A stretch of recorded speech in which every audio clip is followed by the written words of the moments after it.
Hello, welcome to the DCP Biology. If you are new to the channel, please subscribe it. अगर आपको ये video through out पसंद आता है तो इसे लाइक कीजिए, नॉलेजेबल है तो अपने दोस्तों के साथ, फ्रेंड्स के साथ शेयर कीजिए। आज इस वीडियो ट्यूटोरियल में हम स्टार्ट करने वाले हैं with the very first chapter of 11th biology, that is the living world. Right, हम किसके बारे में बात करने वाले हैं? लिविंग वर्ल्ड के बारे में। आप अगर अपने इर्द गिर्द देखो तो you are going to observe an number of organisms. बहुत अलग अलग टाइप के ऑर्गेनिजम्स आपको दिखेंगे। अभी अगर आप रूम में बैठे हुए हो, किसी कमरे में बैठे हुए हो, तो आप देखोगे कि ज़्यादा कुछ ऑर्गेनिज्म आपको दिख नहीं रहे, बट फिर भी आप घिरे हुए हो माइक्रो ऑर्गेनिज्म से। राइट, हम भी तो एक ऑर्गेनिज्म है।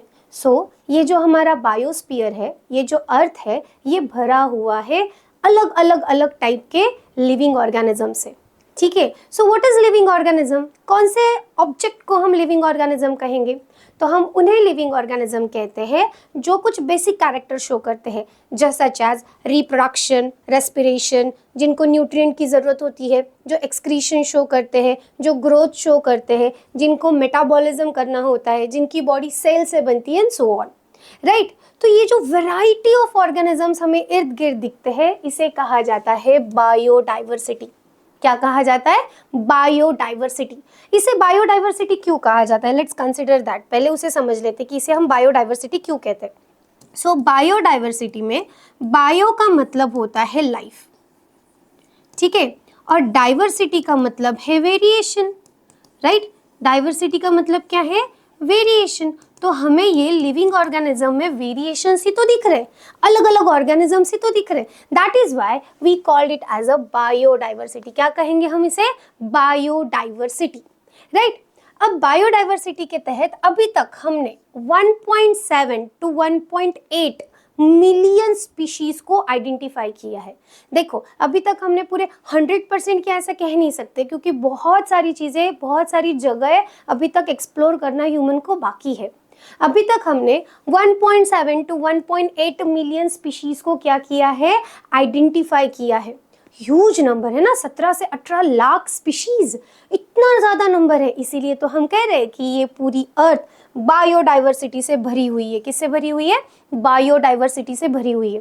अब जब हम इन ऑर्गेनिजम्स के साथ रहते हैं, और हम भी एक तरीके के ऑर्गेनिज्म हैं, तो ये नॉर्मल बात है कि हम उनके साथ कोऑर्डिनेट करने की, उनके साथ रहने के तरीके सीखने की कोशिश करेंगे। एंड बीइंग अ ह्यूमन, हम क्यूरियस माइंड है, हमें जानना होता है कि कौन से ऑर्गेनिज्म की क्या कैरेक्टरिस्टिक है, या वो कैसे बना हुआ है, उसका एक दूसरे के साथ रिलेशनशिप क्या है, वगैरह वगैरह। और हम सोशल एनिमल हैं, हम अकेला रहना पसंद नहीं करते, हम ग्रुप में रहते हैं, हम लोगों के साथ रहते हैं, हम कुदरत के साथ रहते हैं। राइट, हमें नेचर के साथ रहना अच्छा लगता है, क्योंकि हम भी खुद नेचर का एक हिस्सा है। बराबर। तो अब ये इतने सारे लिविंग ऑर्गेनिज्म अगर है और उनको कोई नाम नहीं है, उनको कुछ लेबल नहीं लगा दिया, हमने कोई नाम नहीं लगा दिया, तो क्या होगा? जब भी कोई ऑर्गेनिज्म हमारे सामने आएगा, we are not able to identify that with a particular term, है ना। तो इस वजह से किसी भी ऑर्गेनिज्म को या किसी भी ऑब्जेक्ट को नॉमेनक्लेचर करना, यानी नाम देना ज़रूरी है।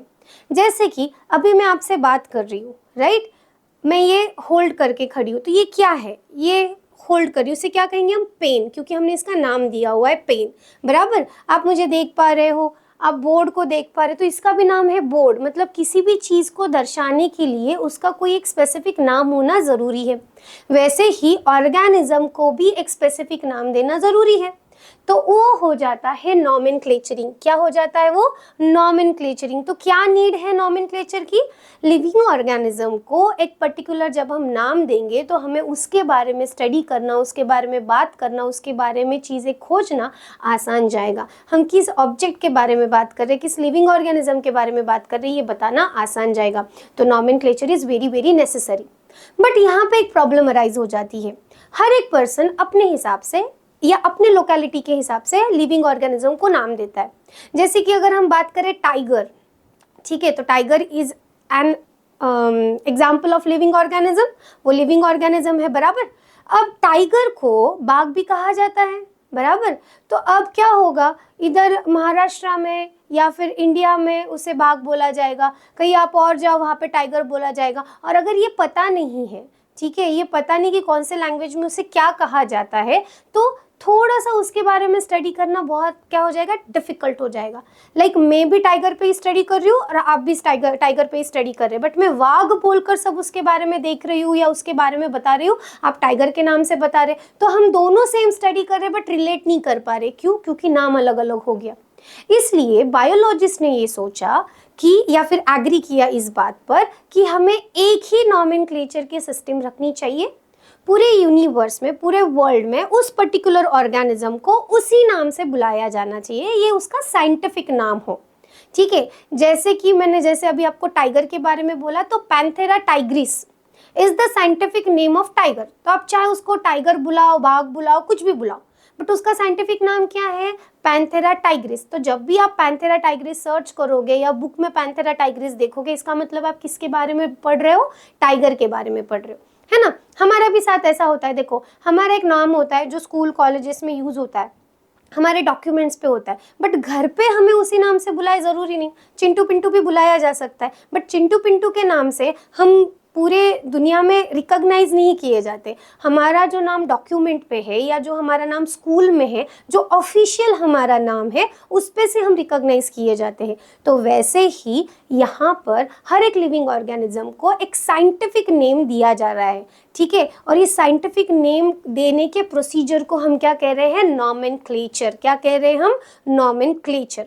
अब अगर हमें किसी भी ऑर्गेनिज्म को नाम देना है, उसका वारसा करना है, तो हमें क्या करना पड़ेगा? एक प्रोसीजर से जाना पड़ेगा। हम रैंडमली किसी भी चीज को नाम नहीं दे सकते या कोई भी नाम किसी भी ऑर्गेनिज्म को नहीं दे सकते। हमें उसके कैरेक्टरिस्टिक आइडेंटिफाई करने पड़ेंगे, उसका वे ऑफ नेचर आइडेंटिफाई करना पड़ेगा। तो very first step of nomenclature is identification. First of all you have to identify the organism कि वो एग्जैक्टली किस टाइप का ऑर्गेनिज्म है, राइट। सबसे पहले हमें क्या करना पड़ेगा? उसको आइडेंटिफाई करना पड़ेगा कि ये ऑर्गेनिज्म किस टाइप का है। आफ्टरवर्ड्स हम जाते हैं towards classification. Now question arises, nomenclature करने के लिए क्लासिफिकेशन करने की क्या जरूरत है? तो जैसे मैंने अभी आपको थोड़ी देर पहले बताया कि अभी तक हमने कितने 1.7 टू 1.8 मिलियन स्पीशीज को क्या किया हुआ है? आइडेंटिफाई किया है, बराबर। अब मुझे बताओ, अगर हर एक स्पीशीज की इंडिविजुअल स्टडी अगर हम करने जाए, तो is it physically possible for a group of person?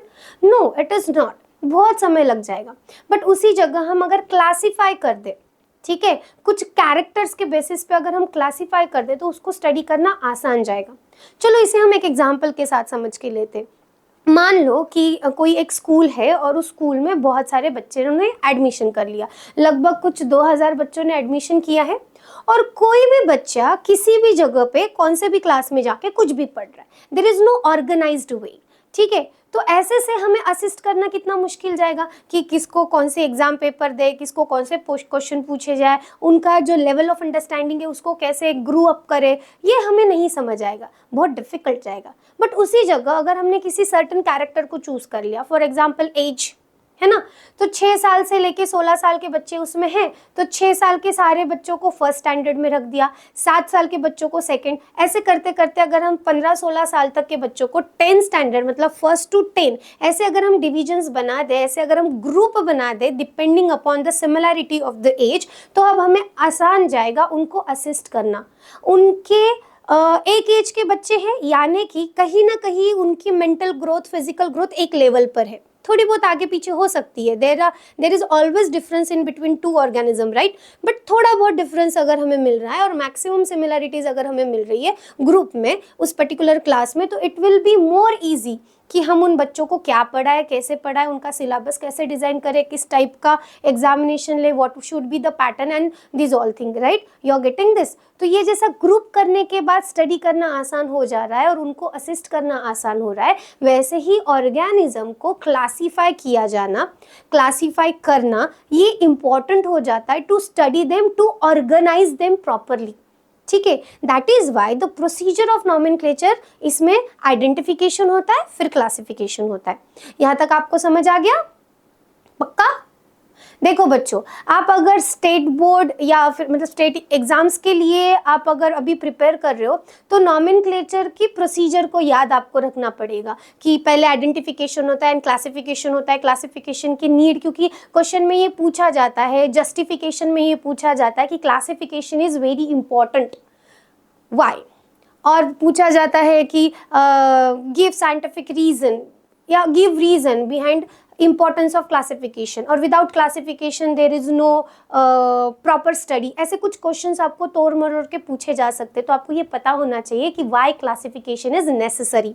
क्यों नेसेसरी है? To study organism properly. उनको हम सिमिलैरिटीज एंड डिफरेंसेस के बेस पे जब ग्रुप कर देते हैं तो उनका प्रॉपर अंडरस्टैंडिंग हम कर सकते हैं, प्रॉपर उनको स्टडी हम कर सकते हैं, उनको ग्रुप कर सकते हैं, और फिर इवोल्यूशनरी रिलेशनशिप भी हम आसानी से देख पाते हैं। ये क्या है, ये हम और थोड़ा आगे जाके सीखेंगे, ठीक है।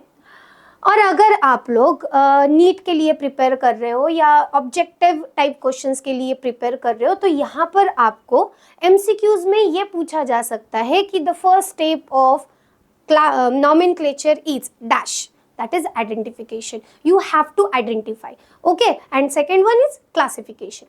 नाउ अब हमें ये तो पता चल गया कि आइडेंटिफाई करना मतलब क्या करना, उस ऑर्गेनिज्म की कैरेक्टरिस्टिक्स देख लेना, क्लासिफाई करना मतलब क्या करना, सिमिलैरिटीज एंड डिफरेंसेस के बेसिस पे उनको ग्रुप कर देना।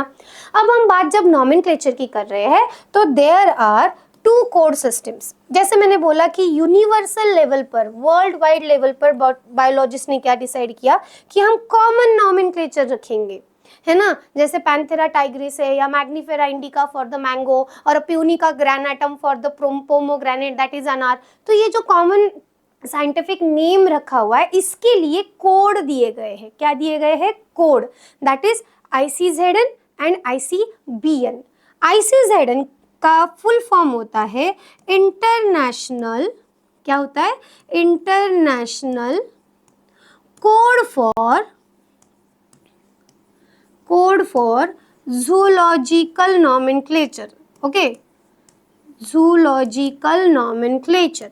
now international code for zoological nomenclature। zoological मतलब इसमें हम अब्रप्टली सारे एनिमल्स को कंसिडर कर लेते हैं, ठीक है। तो ICZN it stand for International Code for Zoological Nomenclature, whereas ICBN stand for International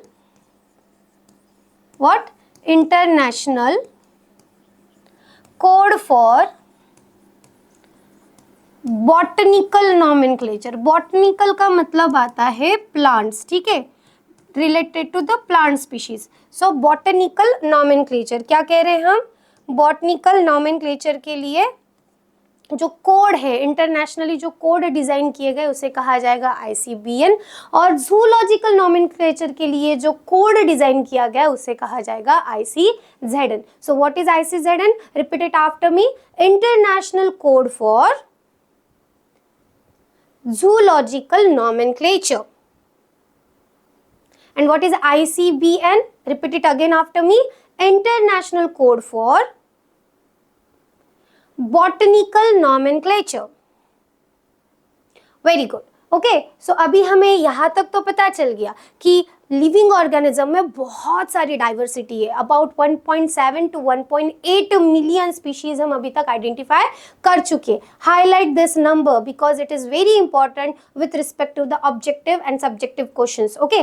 then nomenclature की ज़रूरत क्या है? क्योंकि किसी भी ऑर्गेनिज्म के बारे में हमें स्टडी करना है तो उसको कोई एक नाम देना जरूरी है। What is the steps for the nomenclature?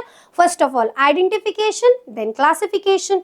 International level पर हम ये काम कर रहे हैं तो वहाँ पे दो तरीके के कोड दिए गए हैं, ICZN, ICBN। ICZN is for the International Code for Zoological Nomenclature, whereas ICBN is the International Code for Botanical Nomenclature, right? So अब जो नॉमेनक्लेचर हम कर रहे हैं इस नॉमेनक्लेचर को देने के लिए जिस साइंटिस्ट का बहुत ज्यादा कंट्रीब्यूशन है वो है कार्लोस लिनस, ठीक है। उनका नाम क्या है? Carlos Linus. कार्लोस लिनस इन्होंने बायोनॉमियल नॉमेनक्लेचर दिया। बायनॉमियल, बाय का मतलब होता है टू। इसका मतलब जो साइंटिफिक नेम हम दे रहे हैं उस साइंटिफिक नेम के दो कंपोनेंट है। कितने कंपोनेंट्स है? दो। इस साइंटिफिक नेम के कितने कंपोनेंट्स हैं? 2, ठीक है। That is why it is called as binomial nomenclature which is made up of 2, by मतलब 2 components. The very first component is a generic name, okay, the very first component is a generic name and the second one is specific epithet. Okay, the very first component is generic name and the second component is specific epithet. देखो हमारा भी जो नाम होता है वो 3 component से बनता है, first name, middle name, last name, या फिर हम कहेंगे नेम, स्पाउस या फादर्स नेम एंड सरनेम, बराबर, इन 3 कंपोनेंट से बनता है। सो यहाँ पर जो बायनोमियल नॉमेनक्लेचर किया जा रहा है, किसका किया जा रहा है? ऑर्गेनिजम्स का। ये कितने कंपोनेंट से बनता है? 2 कंपोनेंट से। First one is a generic name, another one is specific epithet. अब हम इसको समझ के लेते with an example, that is Mangifera indica. क्या है? Mangifera indica. Mangifera indica is the common scientific name of mango, ठीक है। ये बाइनोमियल नॉमेनक्लेचर के तहत मैंगो को दिया गया हुआ साइंटिफिक नेम है, दैट इज मैग्नीफेरा इंडिका, जिसमें Mangifera stand for the generic name and indica stand for the specific epithet, ठीक है। मैग्नीफेरा क्या है? मैग्नीफेरा है जेनेरिक नेम और जो इंडिका है वो क्या है? Specific epithet. ओके, अब ये जो नॉमेनक्लेचर है और ये जो नाम दिए गए हैं, इसको लिखने के लिए भी रूल बनाए गए। Okay, there are certain rules by which we have to write a scientific name. तो कौन से रूल्स है? सब में पहला, जो नेम होता है ये लैटिन या इटालिक से इंस्पायर्ड हुआ है, मतलब कहाँ से लिया गया है? लैटिन लैंग्वेज या इटालिक लैंग्वेज में लिया गया है। And with irrespective it's source, उसको हमेशा इटैलिक्स में ही लिखा जाता है, ठीक है। तो ये इनका सोर्स क्या है? ये कौन से भाषा में होता है? ये लैटिन या इटैलिक भाषा में होता है। Second rule, first word of the genus and second word of the specific epithet. पहला जो शब्द है, ठीक है, पहला जो शब्द है, it should represent the genus. इसको हम ऐसा नहीं कह सकते कि इंडिका मैग्नीफेरा, नो, हमेशा हमें यही बोलना है मैग्नीफेरा इंडिका, बिकॉज मैग्नीफेरा ये पहला वर्ड आएगा इस कंपोनेंट का, और इस बाइनोमियल नॉमेनक्लेचर का पहला वर्ड हमेशा किसे रिप्रेजेंट करना चाहिए? जेनेरिक नेम को रिप्रेजेंट करना चाहिए। सो मैग्नीफेरा पहले लिखेंगे, इंडिका बाद में लिखेंगे, तो Mangifera indica, understood. And the second word should be specific epithet. तो फर्स्ट वर्ड क्या रहेगा हमारा? फर्स्ट वर्ड है हमारा Mangifera, that is the generic name, and second one is specific epithet. Very good, correct, ऐसे ही। तो अब यहाँ पे एग्जाम्पल के तौर पे हम और एक ले लेते हैं ताकि आपको और अच्छे से समझ आए। मैग्नीफेरा को थोड़ी देर के लिए हटा देते हैं और अब हम लेते हैं दूसरा कोई, किसे ले ले? पोमोग्रेनेट पसंद है आपको? चलो पोमोग्रेनेट को ही लेते हैं। पोमोग्रेनेट का साइंटिफिक बायोनोमियल नॉमेनक्लेचर है पुनिका ग्रैनाटम। क्या है? पुनिका ग्रैनाटम। सो अब पुनिका क्या हो गया बताओ फिर? Punika is specific epithet? No, क्या है पुनिका फिर?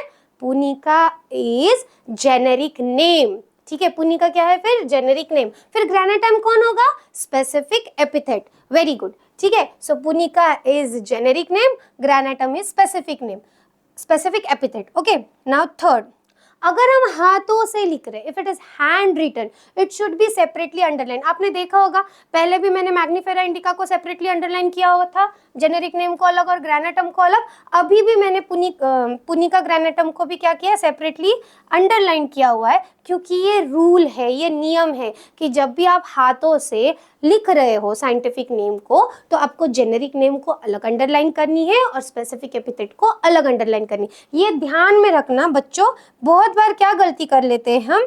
ऐसे लाइन दे देते विदाउट ब्रेक, गलत। ऐसे विदाउट ब्रेक वाली लाइन अगर आप दे रहे हो तो इट इज रॉन्ग। अगर आप, और डबल लाइन भी नहीं देना है। कुछ कुछ बच्चे क्या करते हैं, चलो मान लो कि मैंने लिख लिया पैंथेरा टाइग्रिस, ठीक है। क्या है Panthera Tigris? It is a scientific name of what? Tiger. तो आप क्या कर रहे हो? इसको एक तो साथ में लाइन दे रहे हो, गलत, या फिर डबल लाइन दे रहे हो, ये भी गलत। नियम क्या है, रूल क्या है, आपको इसको अंडरलाइन कैसे करना है, सेपरेटली। कैसे अंडरलाइन करना है, सेपरेटली। पैंथेरा को अलग, टाइग्रिस को अलग। अंडरस्टूड? ये ध्यान में रखना, ये बहुत इंपॉर्टेंट हो जाता है, क्योंकि अगर आप एग्जामिनेशन में आंसर राइटिंग के वक्त साइंटिफिक नेम लिखते हो और उसको एक साथ अंडरलाइन कर देते हो या डबल अंडरलाइन कर लेते हो तो आपके मार्क्स डिडक्ट हो जाएंगे। आपको सेपरेट अंडरलाइन ही करना है। Is that clear? Okay, good. So third क्या है, if hand written separately underline करना है। बट अगर हम प्रिंट कर रहे हैं, हम टाइपिंग कर रहे हैं और प्रिंट में निकालने वाले हैं, तो हमें क्या करना पड़ेगा, इटैलिक्स में लेना पड़ेगा। बाकी का आप नॉर्मल टाइम्स न्यू रोमन इसमें रख सकते हो, सिर्फ इतना ही आपको जो साइंटिफिक नेम है उसको ही आपको किस में लेना पड़ेगा, इटैलिक्स में। इसके लिए मैं आपको बताती हूँ, हमारे पास जो टेक्स्ट बुक है, एनसीईआरटी की जो टेक्स्ट बुक है, उस टेक्स्ट बुक में आपको बताती हूँ कि किस तरह से सेपरेटली अंडरलाइन करने की जरूरत नहीं पड़ी है। क्यों?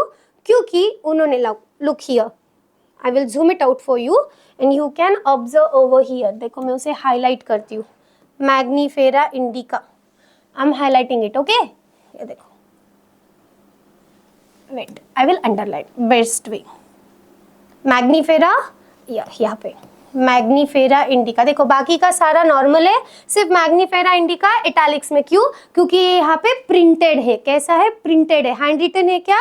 नहीं। अगर हैंड रिटन होता तो हमें क्या करना पड़ता, अगर हैंड रिटन होता तो हमें क्या करना पड़ता था, हैंड रिटन में हम अलग अलग सेपरेट अंडरलाइन करते थे, जैसे हमने इसमें किया हुआ है। राइट? समझ आ गया आपको? Very good.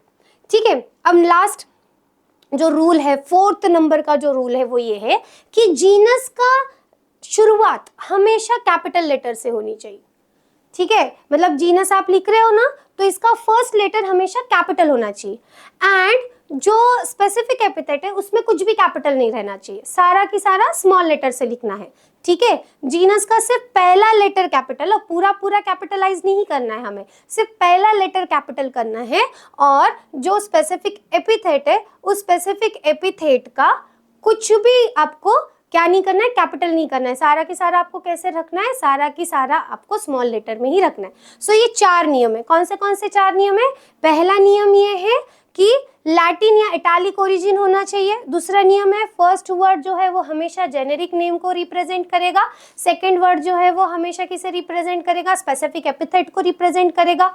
आप अगर उसे हाथों से लिख रहे हो तो आपको सेपरेटली अंडरलाइन करना मैंडेटरी है, और अगर आप प्रिंटिंग में इस्तेमाल कर रहे हो, प्रिंटेड में इस्तेमाल कर रहे हो, टाइप कर रहे हो, तो आपको उसे इटैलिक्स में लेना जरूरी है। Along with that the fourth rule is कि जीनस हमेशा कैपिटल लेटर से शुरू हो और स्पेसिफिक एपिथेट स्मॉल लेटर से ही शुरू रहेगा। These are the 4 simple rules to write down a scientific name. Right? Simple है, काफी सिंपल है, और हमें ये अच्छे से समझ भी आ गए। ठीक है, अब जब हम बात कर रहे हैं क्लासिफिकेशन की, अभी तो हमने नॉमेनक्लेचर कर दिया, नाम दे दिया, बट जो सेकंड स्टेप थी वो क्या थी, क्लासिफिकेशन की। तो जब हम किसी भी ऑर्गेनिज्म को क्लासिफाई करते हैं तो हम उसको ग्रुप में रखते हैं, है ना, अलग अलग कैटेगरीज में रखते हैं। कि जैसे एक एज क्राइटेरिया होगा, एज की एक category, like pre school, primary school, secondary school, higher education, ये कैटेगरीज हो गई। राइट? तो ये जो कैटेगरीज होती है ना, इन कैटेगरीज को साइंस के लैंग्वेज में, बायोलॉजी के लैंग्वेज में क्या कहा जाता है, टैक्सा। क्या कहा जाएगा इसे? टैक्सा। तो what is taxa? Taxa is nothing but categories. What is taxa? Taxa is nothing but categories, अलग अलग कैटेगरी। जैसे कि प्लांट ये कैटेगरी हो सकता है, एनिमल एक कैटेगरी हो सकता है, राइस ये भी एक कैटेगरी हो सकता है। कैसे? राइस के कितने प्रकार है, शरबती है, कोलम है, काली मूछ है, ये है, शरबती गेहूं होता है, आई एम सॉरी, बासमती बोलना था मुझे, तो बासमती है, उसके बाद में कोलम है, काली मूछ है, बहुत टाइप है, बहुत ज़्यादा वैरायटी हमें मिल जाती है राइस में। वैसे गेहूं में है, जैसे शरबती जो मैंने पहले बोल दिया था राइस के लिए, सो गेहूं में शरबती है, उसके बाद में लोकवन है, ऐसे अलग अलग क्या मिलते हैं हमें, टाइप्स मिलते हैं, वेराइटीज मिलती है, बराबर। तो वो भी क्या हो गई, एक category. So what is category in biology? Taxa. ठीक है, फिर टैक्सोनॉमी किसे कहेंगे? Taxonomy taxonomy is the process of classification of organism based on characteristic into taxa is called as taxonomy. taxa और taxonomy में फर्क क्या है? taxa कैटेगरी है और उस कैटेगरी पे किसी भी ऑर्गेनिज्म को रखने के प्रोसीजर को हम कहेंगे taxonomy. Right? So what is taxonomy then? The process of classification of organism based on characteristics. Characteristics के बेसिस पे जब हम किसी भी ऑर्गेनिज्म को पर्टिकुलर टैक्सा में रख देते, पर्टिकुलर कैटेगरी में रख देते या ग्रुप में रख देते, तो हम उस प्रोसीजर को क्या कहेंगे? टैक्सोनॉमी. फिर हमें और एक नया वर्ड सुनने मिल जाता है, दैट इज सिस्टमैटिक्स. अब ये क्या है? सो टैक्सोनॉमी में हम क्या करते हैं? ऑर्गेनिज्म को बेस्ड ऑन सर्टेन कैरेक्टरिस्टिक्स एक ग्रुप में रख देते, कैटेगरी में रख देते. बट सिस्टमैटिक्स में हम क्या करते हैं? हम एक टैक्सा का दूसरे टैक्सा के साथ या फिर एक ऑर्गेनिज्म का दूसरे ऑर्गेनिज्म के साथ क्या रिलेशनशिप है उसको स्टडी करते हैं. ठीक है, क्या कर रहे हैं हम? जब हम ऑर्गेनिज्म के अंदर इवोल्यूशनरी रिलेशनशिप्स को स्टडी करते हैं, उनके इंटरडिपेंडेंसी को स्टडी करते हैं, तो उसे हम कंसिडर करते हैं in systematics. So what it takes in account? It takes in account the relationship among the species और अमंग द ऑर्गेनिजम्स. ऑर्गेनिजम्स के बीच में किस तरीके का रिलेशनशिप है, इसको अंडरस्टैंड करने के प्रोसीजर को हम सिस्टमैटिक्स कहते हैं. और इसी वजह से सिस्टमैटिक्स में भी आइडेंटिफिकेशन, क्लासिफिकेशन, नॉमेनक्लेचर, टैक्सोनॉमी ये सारे टर्म्स आ जाते हैं. क्योंकि अगर हमें किसी ऑर्गेनिज्म को किसी और ऑर्गेनिज्म के साथ रिलेशनशिप में कंपैरिजन करना है कि what is the relationship among that two organism, तो हमें पहले दोनों ऑर्गेनिज्म को आइडेंटिफाई करना पड़ेगा, वो कौन से कैटेगरी में बैठते हैं वो देखना पड़ेगा, उनका लेवल ऑफ क्लासिफिकेशन देखना पड़ेगा. सो ये सारी प्रोसीजर किस में आएगी? फिर सिस्टमैटिक्स में. किस में आएगी? फिर सिस्टमैटिक्स में. ओके, अब बात करते हैं हम टैक्सोनॉमिक कैटेगरीज की. अभी हमने बोला ना कि बेस्ड ऑन द कैरेक्टरिस्टिक्स हमने क्या किया है? ऑर्गेनिज्म को कैटेगराइज्ड किया है. राइट? सो कौन से कैटेगरीज हैं? तो ये जो टैक्सोनॉमिक कैटेगरीज है, इसका मतलब क्या? जो कैरेक्टर पे बेस्ड हमने टैक्सा डिसाइड किया ना, जिसे सिंगुलर में टैक्सॉन कहा जाता है, उसके हायरार्की या उसके लेवल्स को हम क्या कहेंगे? Taxonomic categories. तो कौन सी लेवल्स आती है? सब में ये देखो, ये असेंडिंग ऑर्डर में है. हाँ, बेसिस है स्पीशीज से, बट हम देखेंगे ब्रॉड स्पेक्ट्रम पर, दैट इज किंगडम. जैसे कंट्री, बड़े स्पेक्ट्रम पर सारे ऑर्गेनिज्म को एक स्पेसिफिक किंगडम में डालने, मतलब पूरे अर्थ में कंट्रीज है. बड़े लेवल पे क्या है? कंट्रीज. फिर क्या आ जाते हैं? सब किंगडम. जैसे इंडिया ये कंट्री है और उसमें स्टेट्स है, तो किंगडम में क्या रहेगा? सब किंगडम. सब किंगडम में रहेंगे प्लांट्स में डिवीजन. अगर वो प्लांट्स रिलेटेड किंगडम है, किंगडम प्लांटी है, तो उसमें हम बात करेंगे डिवीजन की, जो नेक्स्ट लेवल ऑफ क्लासिफिकेशन आता है. और अगर एनिमल किंगडम है तो हम बात करते हैं फाइलम. हमने क्या बोला है? Phylum. So phylum is the another level of classification in the hierarchy, taxonomic hierarchy, classification of animals में, और डिवीजन क्लासिफिकेशन ऑफ प्लांट्स में. ठीक है, बस इतना ही फर्क है. उसके बाद में आएंगे class, then order, then family, genus, और सब में लो लेवल ऑफ क्लासिफिकेशन है स्पीशीज. सब में लो लेवल ऑफ क्लासिफिकेशन कौन सा आ जाता है? फिर स्पीशीज. कौन आएगा? स्पीशीज. तो अब अगर हम देखें तो लोएस्ट लेवल स्पीशीज, उससे बड़ा जीनस, जीनस से बड़ा फैमिली, फैमिली से बड़े ऑर्डर, ऑर्डर से ऊपर क्लासेस, क्लासेस से ऊपर division in terms with plants, और phylum in terms with animal, फिर सब किंगडम, एंड फिर ब्रॉड स्पेक्ट्रम पर किंगडम. और एक इंटरेस्टिंग बात बताओ, जैसे जैसे हम इस हायरार्की में ऊपर ऊपर जाते हैं, मतलब स्पीशीज से किंगडम तक जाते हैं, वैसे वैसे सिमिलैरिटीज कम होती जाती है और डिफरेंसेस बढ़ते जाते हैं.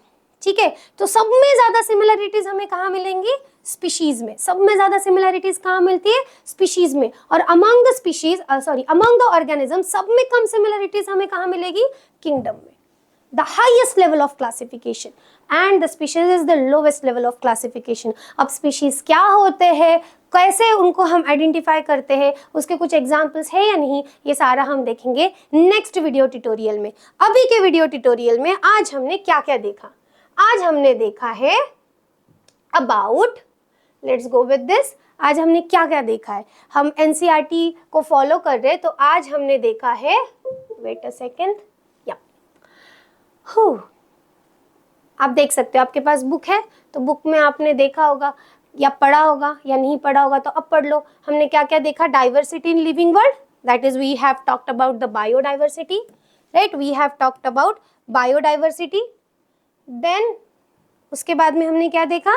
हमने देखा what is nomenclature, identification, then this one, है ना, ये इंपॉर्टेंट है। हाँ, ICBN एंड ICZN, इसको भूलना मत, ये इंपॉर्टेंट है। ICBN stand for international code for botanical nomenclature and ICZN is for international code for zoological nomenclature, ठीक है। उसके बाद में हमने देखा बाइनोमियल नॉमेनक्लेचर, जो कार्ल लिनस इन्होंने प्रेस्ड किया या प्रैक्टिस किया है। देन उसमें दो कंपोनेंट होते हैं, एक जेनेरिक नेम एंड एक स्पेसिफिक एपिथेट। मैं एग्जाम्पल के लिए तो आपको मैग्निफेरा इंडिका पर लेकर ही आई थी। ये रूल्स है जिसके बारे में हमने बात की कि वो इटालियन लैटिन होना चाहिए, या फिर फर्स्ट वर्ड जो है वो जीनस को रिप्रेजेंट करे, सेकंड वर्ड स्पेसिफिक एपिथेट को रिप्रेजेंट करे।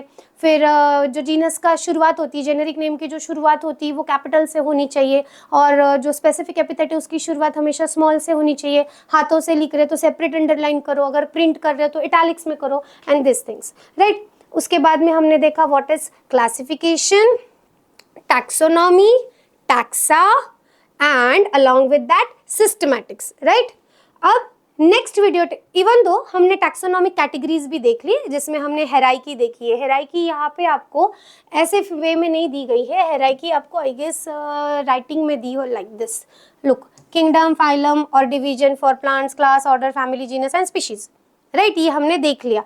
अब हम नेक्स्ट वीडियो ट्यूटोरियल में देखने वाले हैं about the species, family, genus, order, class, सब किंगडम, डिवीजन, किंगडम वगैरह वगैरह। ओके, अगर आपको ये वीडियो पसंद आया है तो लाइक कीजिए, अपने फ्रेंड्स के साथ शेयर कीजिए, और अश्विनी जैन कौर मैम के साथ जुड़ने के लिए नेक्स्ट वीडियो ट्यूटोरियल को ज़रूर देखिए। Welcome to the DCP biology अगेन। इस चैनल पे अगर न्यू हो तो सब्सक्राइब ज़रूर करना। तब तक के लिए बाय, टेक केयर, अच्छे से पढ़ाई करना, be healthy and wealthy, bye bye.